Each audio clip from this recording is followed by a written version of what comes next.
Shalom. இந்த வார வகுப்பிலே நாம் கிம்மல் டாலட் என்ற 3வது 4வது எபிரேய மெய்யெழுத்துக்களை பார்ப்போம். வாருங்கள், வகுப்பிற்கு செல்வோம்.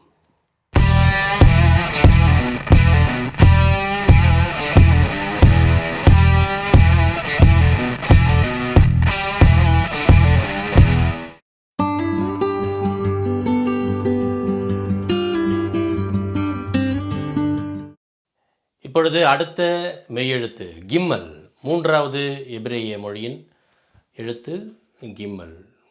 அல்லது சில பேர் இப்படி எழுதுகிறார்கள். இதற்கு கிம்மல் என்று பெயர்.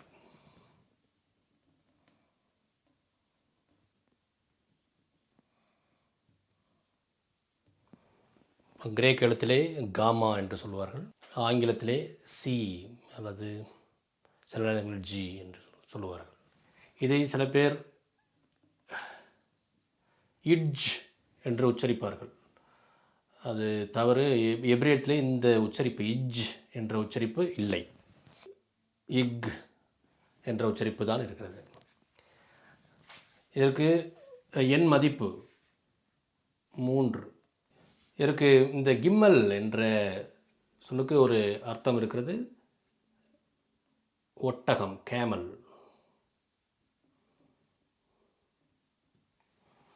இதை ஸ்கொயர் ஸ்கிரிப்ட், ஒரு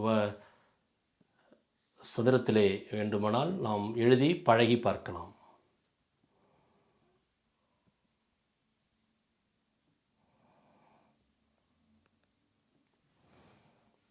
ஏறக்குறைய அப்படி இருக்கும். சில நேரங்களில் இந்த கிம்மல் என்பதற்கு டாகேஷ் என்ற புள்ளி இருக்கும். ஆனால் உச்சரிப்பில் எந்த மாற்றமும் இருக்காது. சில நேரங்களில் அந்த டாகேஷ் என்ற புள்ளி இருக்கும். ஆனால் உச்சரிப்பில் எந்த மாற்றமும் கிடையாது. இதற்கு பேலியோ ஸ்கிரிப்ட், பழைய எபிரேய எழுத்து எப்படி இருந்தது என்று சொன்னால் ஏறக்குறைய இப்படி இருந்தது. ஏறக்குறைய பேலியோ ஸ்கிரிப்ட், அதாவது அதற்கு முன்னால் இந்த எழுத்துரு வருவதற்கு முன்னால் அந்த பழைய எழுத்துரு ஏறக்குறைய எப்படி இருந்தது. உதாரணமாக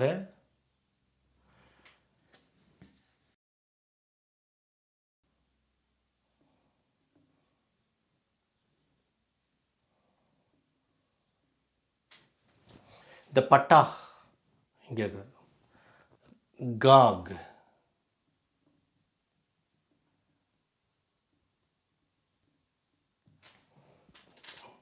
காக்.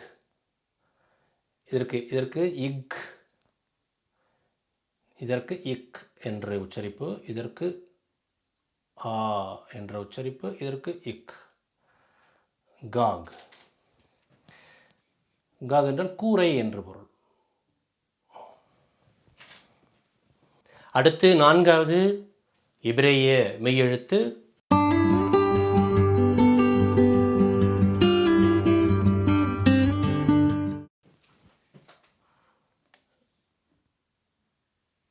டாலட். இங்கே சற்று ஒரு நீண்டிருக்க வேண்டும், ஒரு வால் போன்று சற்று நீண்டிருக்க வேண்டும் என்று சொன்னால், இல்லை என்று சொன்னால் ஏற்கனவே அடுத்து ஒரு எழுத்து இருக்கிறது. அது ஏற்கனவே ஒன்று ரேஷ், அது ஒன்று போல் இருக்கும், அது பேர் ரேஷ்.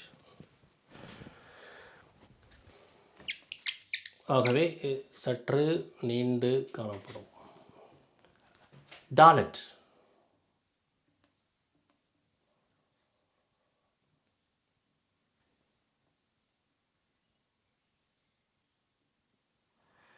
டாலட். இதை ஆங்கிலத்தில் டி என்று சொல்வார்கள். கிரேக்கத்தில் டெல்டா என்று சொல்கிறோமே, அதே போல் இது பழைய எழுத்துரு எப்படி இருக்கும் என்று சொன்னால் பேலியோ ஸ்கிரிப்ட் ஏறக்குறைய எப்படி இருக்கும். பேலியோ ஸ்கிரிப்ட் அது பிற்காலத்தில் டெல்டா, இது கிரேக்கம், ஆங்கிலத்தில் டி மாறிவிட்டது. இதற்கு எண் மதிப்பு 4. டாலட் என்ற கதவு அல்லது திரை என்று பொருள்.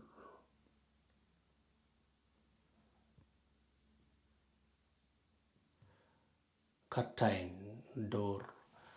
நாம் இப்போது கிம்மல் டாலட் என்ற 2 எழுத்துக்களை பார்த்தோம். சில உதாரணங்களை இப்பொழுது பார்ப்போம்.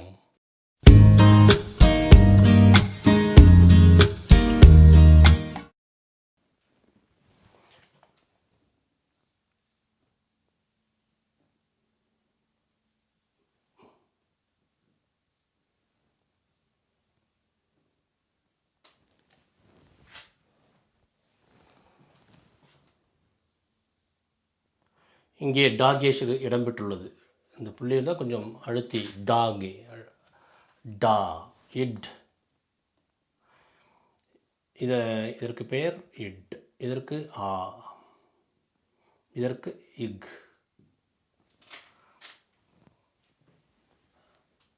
Talk, talk.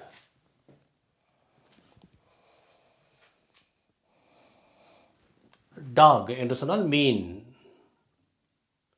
ஃபிஷ் என்று பொருள். இந்த எழுத்து அடிக்கடி இடம்பெறும்.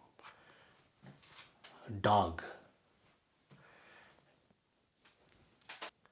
அடுத்தது இன்னொரு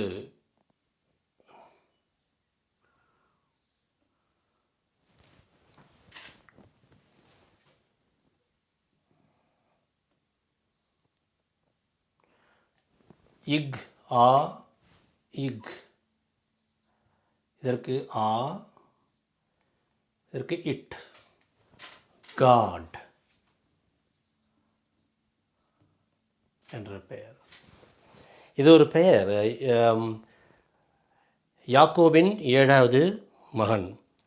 தொடக்க நூல் 30:9-11 நாம் பார்த்தோம் என்றால் இவரை பற்றி குறிப்பு இருக்கும். தமிழிலே காத்து என்று சொல்லுவார்கள். காட். முதுபெரும் தந்தை யாக்கோபு அவர்களின் 7வது மகன். காட். இன்னொரு வார்த்தையை பார்க்கலாம்.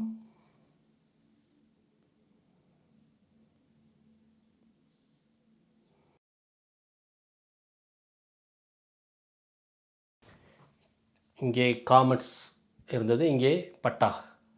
இதற்கு உச்சரிப்பில்லை. ஆ, இட், ஆட். ஆட் அல்லது ஆட்.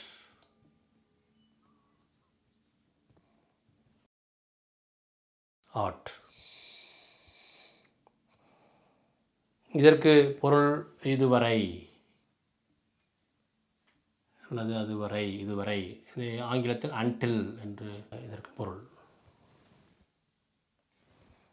இந்த பாடத்தில் உங்களுக்கு ஏற்படக்கூடிய சந்தேகங்கள், கேள்விகள் அனைத்தையும் பின்னூட்டமாக எங்களுக்கு தெரிவியுங்கள், அல்லது மின்னஞ்சல் வாயிலாக எங்களுக்கு தெரிவியுங்கள்.